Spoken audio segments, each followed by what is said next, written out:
everyone, it's Silva, and I'm really excited about today's video. It's a video I've been thinking about and planning about for months. Finally got my thoughts in order to be able to do it, and I'm really excited to share it with you.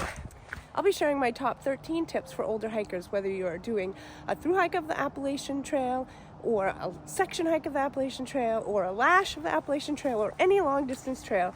These are my top 13 tips for older hikers. I did not put these tips in any specific order, but I can say number 13 is one that I really struggled with. I think I finally have it under control, but is a very important tip. Tip number 1, train as much as possible before you hit the trail. It's not always possible to hike every day, to get ready for hiking every day, but as much as you possibly can. Yes, lots of people say the trail will get you in shape, and it will, but I feel the older you get, it is better to be able to hit the ground running and already be in shape to some extent when you start the trail. It makes less stress on your hips and your feet and your shoulders and everywhere. Train on different types of terrain so that your body gets used to hiking different types of terrain. Train with the backpack you'll be using on the trail. Start with a lower weight and then steadily increase the weight until you're able to hike with the weight you'll be carrying while you're on the trail. That way your body is used to carrying a backpack with the weight you'll be carrying day after day after day. Tip number 2 is shoes. Shoes are so important. I believe that they are just as important as your big 3. In fact, I think your backpack and shoes are the most important pieces of gear, and then you can worry about the other parts of the big 3. Go somewhere and be properly fitted for shoes. Don't just go with the most popular choice. Maybe trail runners don't work for you, maybe hiking boots work for you. Just be fitted, use them, and break them in before you get out on trail. Try them out on day hikes, on backpacking trips if you can. Make sure you try them out wearing a heavy backpack for several miles so that you know that they're really going to work for your feet. Tip number 3, while we're talking about shoes and feet, take care of your feet. Air them out when you get to camp. I encourage camp shoes because it's good to get your shoes off, especially if they're wet. Get some air on those feet. Soak your feet as much as possible. If you stop for a break by a stream, soak your feet. Sometimes the water is frigid, but it really does help ease the ache in your feet and keep any swelling down or anything like that. Make sure you're checking for hot spots. If you feel a hot spot starting, stop and take care of it. Blisters are miserable. Also, if your shoes are worn out, replace them.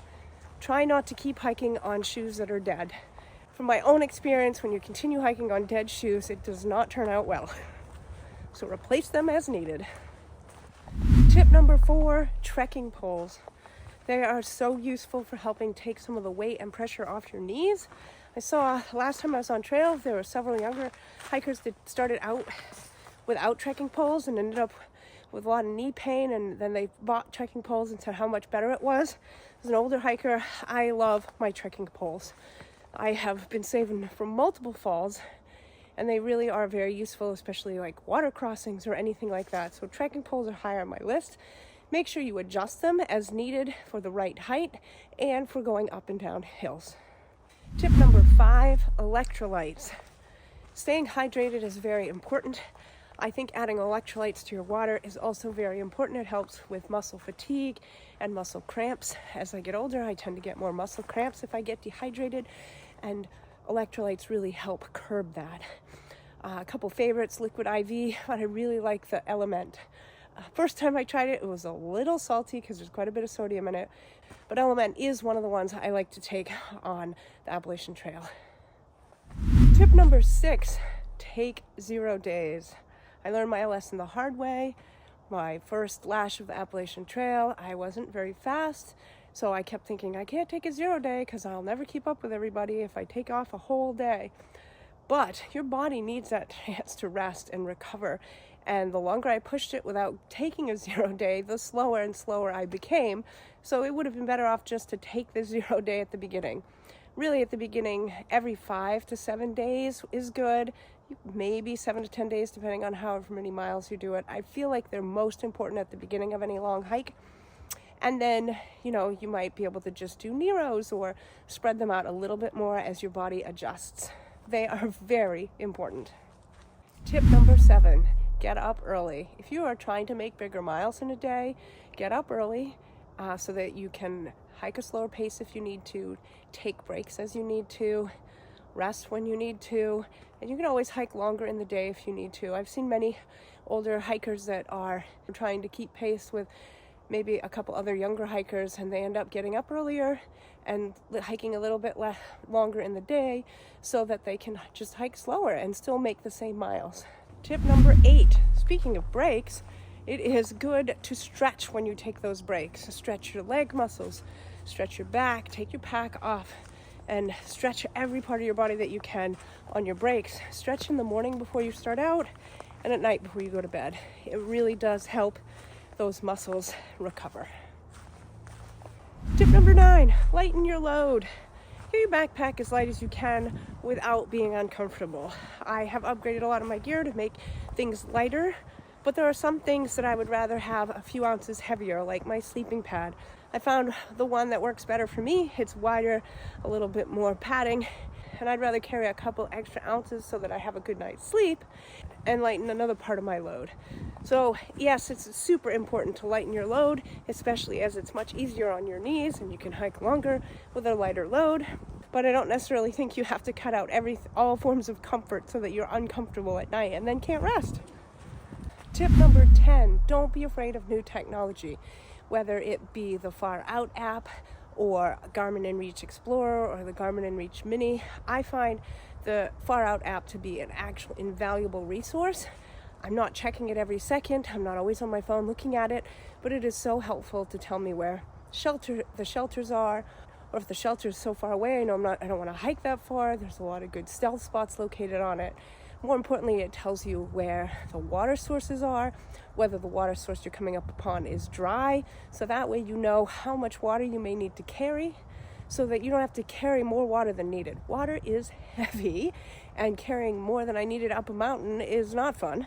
So it's great to be able to look at the app, and people have made comments to say, water's flowing good, so I know, okay, there's water at the shelter. I'm only going to carry what I need to get up there, and not an extra 3 liters so I can make it through the night.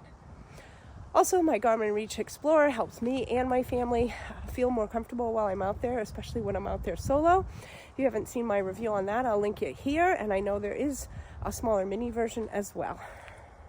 Tip number 11, do not eat foods you are not used to eating right before you're about to hike out for the day or hike up a big incline.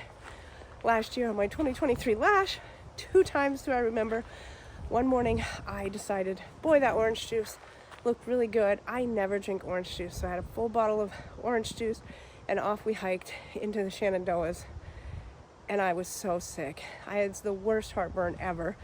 And then another time while we were in Shenandoahs, and I went over to, we went to a wayside, and I thought, man, I gotta eat those onion rings. I'm seeing everybody have onion rings. Climbing up the mountain, we're getting there, but lunch did not agree with me. It was a mistake. I thought, oh, I'll have some onion rings. I haven't had those in years. Oh, no. It was a bad plan. Won't do that again. But it certainly makes climbing a lot harder when you're fighting indigestion. Oh well. The older I get, the easier it is for me to get an upset stomach or indigestion or acid reflux. So I have learned, just because my eyes and stomach think that looks like a great idea, it might not be. Tip number 12, in your first aid kit, make sure you carry a little pharmaceutical bag with things like antacids or antihistamines, Tylenol, different things you may need, especially if you do decide to indulge in something and it does not agree with you. I make sure to have Tums or something available for heartburn just in case. Tip number 13, my final and very, very, very important tip. Don't, and I mean don't, try to compare yourself or compete with any other hikers, whether they're your age, 20 or 30 years younger, or even compare yourself to your younger self. It is a surefire way to suck the joy right out of your fantastic adventure that you're on. Don't feel pressure to compete in challenges your body's not ready for, or you just don't want to do, whether it be the 4-state challenge, the 24-hour challenge, Do not feel like if all the hikers around you are doing that challenge that you have to do it. Do not do that to yourself.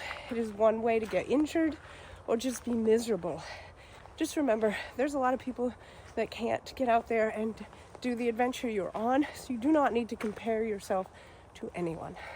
Those are my top 13 tips for older hikers hiking the Appalachian Trail or any long distance trail. If those tips help, please consider subscribing to the channel. It really helps the channel grow. I hope you guys are all having a fantastic week. I'll be getting out in April for my next section hike of the Appalachian Trail, and I'll be doing daily vlogs as I go, so I'm looking forward to doing that. Again, hope you have a fantastic week. Remember to get out and hike, and I'll see you in the next video.